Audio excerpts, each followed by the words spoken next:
And I'm delighted to say that Jeff Goulding is in the studio with us today. Jeff is a lifelong Red who has written a number of books on Liverpool Football Club.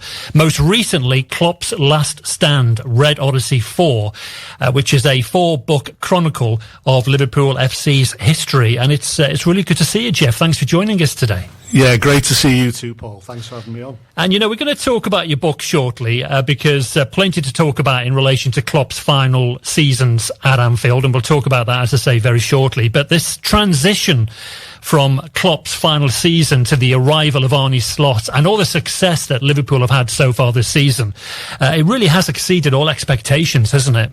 Absolutely. I think, you know, even the most ardent Liverpool supporter going into this season would have been nervous about and, you know, unsure about what to expect.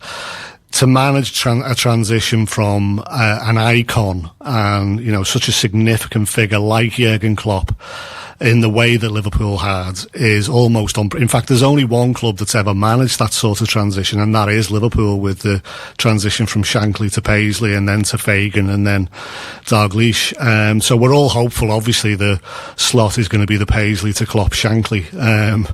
But no, he has. And I think the secret to his success is he stayed humble. He's not tried to copy Klopp. He's had the courage to keep the things that work. But he's made some adjustments and some tweaks, and, you know, I think we're a much more controlled, composed team. The focus is on keeping clean sheets wherever possible, whereas Klopp was very much heavy metal football, chaos, beautiful chaos. We loved it.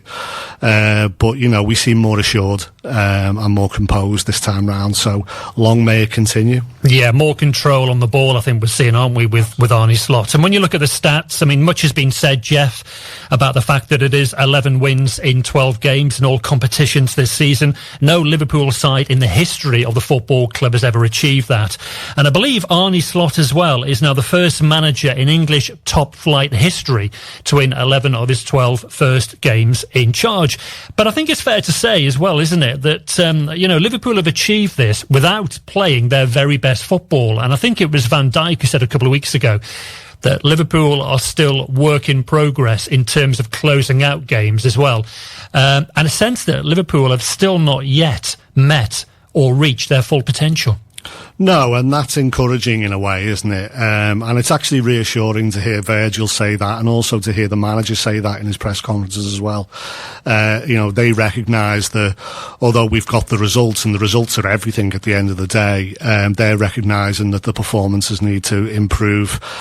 For me, having watched them all season, you know, for the majority of games that we've played, we've been absolutely comfortable.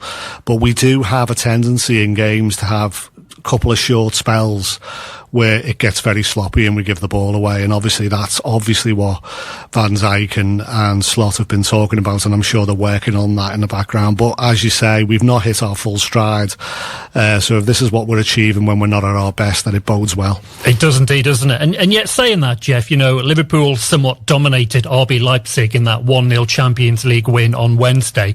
What did you make of Liverpool's overall performance midweek?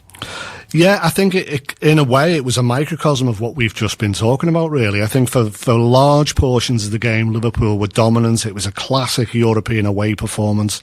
That's a tough ground to go to. The fans really get behind the side. It's a really, you know, I wouldn't say it's a hostile atmosphere, but it's a partisan atmosphere. They're going really well in their league. So for us to go away there and keep a clean sheet and come away with a 1-0 win, that's our bread and butter in Europe, isn't it, down the years? But again, you know, there were a couple of spells in that game, at the beginning of the game and at the end of the game, where against better opposition you do fear, don't you, that, you know, we might have conceded, but we didn't. And, you know, we come away with the 1-0, and I think we can take a lot of positives from the vast majority of the game where Liverpool were in complete control. And of course, it was a superb performance from Darwin Núñez as well. Delighted for Darwin to get the goal on Wednesday night. And that was a real team goal, wasn't it? Because we talk about really strong individual performances at Liverpool, but they play together as a team, clearly, with Cody Gakpo and also Mo Salah both playing their part in that goal. Yeah, and we've seen that again, haven't we, throughout the season? The passing and the accuracy of the passing at times and the incisiveness of our moves forward is just a joy to watch. That was another example of that, and absolutely delighted for Darwin Núñez. He scored. Do you know what? I forget the game he scored in, but he scored at Anfield at the Anfield Road end in a game this season. And the sheer emotion on his face when he put the ball in the back of the net. It was a great finish and a great goal. And I really want it for him. I really want him to make it because the fans love him. He's got his critics. Pundits don't seem to like him, but he is a bit of a cult figure. And, you know, to see him put that goal, it was a real poacher's goal, wasn't it? Because I think it might have gone in off the post if he hadn't got to it, but he had, you know, he was absolutely right to go for it. And he's one of the players the Slot has really improved. You know, who'd have thought we'd see Darwin Núñez tracking back and, you know, tackling defensively and, you know, winning balls, you know, sort of nearer his own goal. And, you know, his work rate has improved massively. His attitude seems to be really on point. So yeah, really hoping for big things for him this season. And of course, maybe he should have had a penalty on Wednesday as well. Well, that's inexplicable, isn't it? I mean, just a bit. I mean, I'm yet to meet anyone who can tell me why that wasn't a penalty. It was absolute barn door. The referee had a really great view of it. But we can all accept that referees make mistakes. They always have made mistakes, and they get the majority of the decisions right, to be fair. But VAR was brought in to sort of correct those things, wasn't it? So how the referee didn't see it and then VAR reviewed it so quickly and decided it wasn't a penalty is utterly bizarre. And that actually contributed to that nervy finish in the game, didn't it? Because had we been 2-0 up, it's a completely different game. Liverpool's impressive start to the season has included wins over the likes of Manchester United, AC Milan and also Chelsea. But when you look at some of the games coming up before the 1st of December, so you've got Arsenal tomorrow, Liverpool also play Bayer Leverkusen, the German champions, Aston Villa, Real Madrid and also Manchester City between now and December the 1st. Some tantalising games coming up, it's got to be said, but I guess this is where Liverpool now really do need to raise their game just to maintain this incredible run. Yeah, I mean, my God, the list of games you just read out there, that is a tough spell that we're heading into now, isn't it? The thing is, you can only beat the teams that are put in front of you. Liverpool have done everything that's been asked of them so far. You're right, we need to raise our game a little bit now because we've got bigger opposition, but Liverpool can do that. Yeah, City's going to be a massive test. Arsenal tomorrow will be a test. I'm also nervous about Brighton. 2 games in a few days against Brighton. They're a decent side. It's not often you beat, you know, the same team twice in a short space of time like that. So there's plenty of hurdles in our way. But if Liverpool can get to December either still top or thereabouts, then, you know, that's going to bode well for the rest of the season. And the next test is away at Arsenal tomorrow. We mentioned some of the stats before. Liverpool have won all 6 of their away games this season. Again, no other Liverpool team in the history of the club has done that at this stage of a season. But it's going to be tough to make that 7 away at Arsenal tomorrow. In terms of the team news, we know that Diogo Jota remains sidelined for the trip to the Emirates. Federico Chiesa and also Conor Bradley might be available for the game tomorrow. We know that Alisson is progressing well, but we know he's not going to be back for another few weeks, so likely we'll see Kelleher, of course, in goal tomorrow. And in terms of the opposition, Arsenal, this is what Slot had to say. He said it's an away game, so it's even more difficult than Chelsea at home. We know how difficult that was last weekend. How do you see this one playing out tomorrow, Jeff? Yeah, that's a tough ground for us to go to. I think I read a stat earlier that since 2016, we've only won 6 times at that ground. Always a really difficult away fixture for us. In terms of our absentees, I mean, Alisson we've been coping without, and I do have complete confidence in Kelleher. I think Jota's been in and out of the side. Bradley obviously is not a regular starter, and Chiesa is brand new and has not played many. So I don't think we'll miss those players in the same way as Arsenal are going to miss the players that they've got out. So, you know, I understand Saka's definitely out. Obviously, Saliba's out after getting a red card. Odegaard, I think, is a doubt as well. So I think they're a bigger miss for Arsenal than the absentees we've got off for us. So I'm not so much worried about that. But as you say, you know, this is a home tie for Arsenal. They're on a bit of a difficult run of games. They're going to want to get out of that and stop the rot as quickly as possible. unbelievable. They're going to really be up for it. And we're going to have to really be switched on to get any kind of results at that game. I wouldn't be devastated with a point out of that game, if I'm completely honest. But I have to admit, if we're going to be mounting a serious title challenge, then we need to be taking 3 points and going 7 points clear. I think it is that fact as well, isn't it, Jeff, that if Liverpool were to beat Arsenal tomorrow, yeah, you talk about 7 points, but it also sends out a huge statement, doesn't it, to the rest of the league? Absolutely. Those games are important for lots of different reasons, aren't they? And that's one of them, that's because I'm a firm believer that if you send out those kind of statements, if you have big results against your biggest rivals, then teams that you face, teams that come to Anfield, teams that you face on the road, they start to get nervous, they start to second guess themselves, they start to give us a lot more respect, and it just kind of clears the path a little bit for you. We saw that in the title winning season in 2020. We just kept having big results, and then, you know, teams couldn't settle, couldn't relax at any point, even if they went 1-0 up. The classic game against Aston Villa where they were 1-0 up for most of the game, we get 2 goals in the last few minutes in the game, and that just says to the rest of the league that they can never relax against Liverpool. So a really big result against Arsenal tomorrow will not only put us 7 points clear, but it really will have people sitting up and taking notice. And that is Flo Rida and Whistle on Liverpool Eye Radio. As I say, Jeff Goulding is with us this afternoon. Jeff has written a number of books on Liverpool Football Club down the years. His latest, available to buy, Klopp's Last Stand, Red Odyssey 4.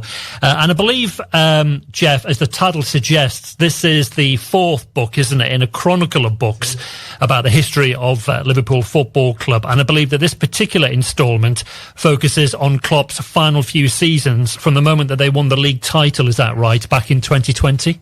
Yeah, so the book, you're absolutely right. The book picks up with Liverpool winning, in the aftermath of Liverpool winning the league, still sort of locked in the middle of COVID crisis and lockdown. And it takes us all the way through to Klopp's final game. In fact, it takes us all the way through to the evening with Jurgen Klopp on Liverpool waterfront. And it was quite an interesting experience writing that book, because my kind of process is I make copious notes, you know, and the reason I do that is so that when I come to actually bring the book together and write the book, I've really got a good insight into how I was actually feeling at that time and what was going on in the news and what was going on around the games at the time. And looking back at those early games after we'd won the title, it kind of really brought home to me how difficult those times were. And although we will always remember the Klopp era as being, you know, glorious chaos and absolutely magical, and, you know, we all love him, he managed us through some of the most difficult times in our history, I think. And that's something that comes out in the book that I wasn't expecting when I sat down to write it. And that also includes, of course, the drama surrounding the Champions League final in Paris, of course, and then also the bombshell announcement earlier this year that he was leaving the club. Yeah, absolutely. So I was, you know, I went to Paris. I didn't have a ticket. My son had a ticket. We both travelled separately. I travelled down there, and it was a hilarious journey to Paris in the back of a van with seats that weren't properly bolted into the floor. So we popped loose every time the van slammed on. It was a real cannonball run to Paris, and we were ready for a festival of football. My plan was to enjoy the fan parks and then go and find a bar somewhere quiet to watch the game. My son had his tickets. We were lucky enough to meet up. He parted company with me, really good time. And then while I'm watching the game later on that evening, I'm getting text messages from people at home, text messages from him describing the horror that was unfolding. It really was an awful time, and many Reds, and my son included, and me, you know, really reluctant to travel abroad anymore, because, you know, what should have been a festival of football turned out to be an absolute nightmare. And of course, this comes out in the book as well. You talk about the highs and also the lows as well. It's been a real labour of love, this, isn't it? Because if you've got the passion to support a football club all your life, then, as you say, to make notes and to effectively store your thoughts on paper for when you write the book, and then you've got that process of putting it all out there on paper. It's a real labour of love. It is, you know, and like most writers who write about football, I have a day job as well, and a family.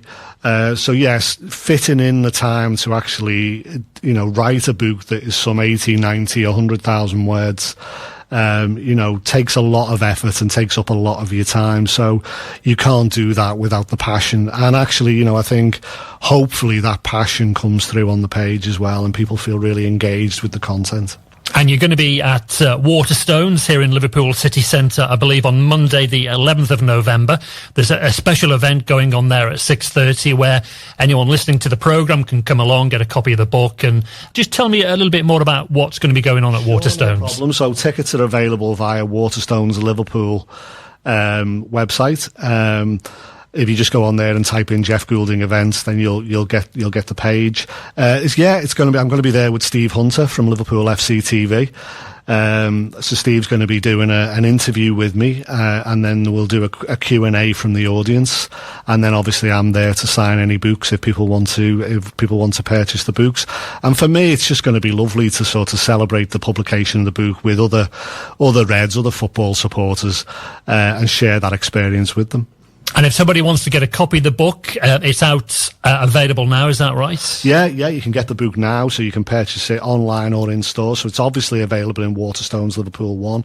It's also available online via the usual outlets, Amazon, WH Smith and so on. Also via Pitch Publishing's website as well. Excellent. Well, I wish you continued good luck with that as well, and enjoy the Waterstones event. I'm sure it's going to be a brilliant night as well. Really looking forward to it. Excellent. Well, listen, Jeff, it's been a real pleasure to talk to you. You too. Hopefully we'll get you back in again on a Saturday in the next few weeks, few months, whatever, and we can continue the conversation about Liverpool's season. We'll see whether we're still as positive as we are now in a couple of months to come. But really good to talk to you. Jeff Goulding, as I say, written a number of books on Liverpool. The most recent one, Klopp's Last Stand, Red Odyssey 4. And good to talk to you.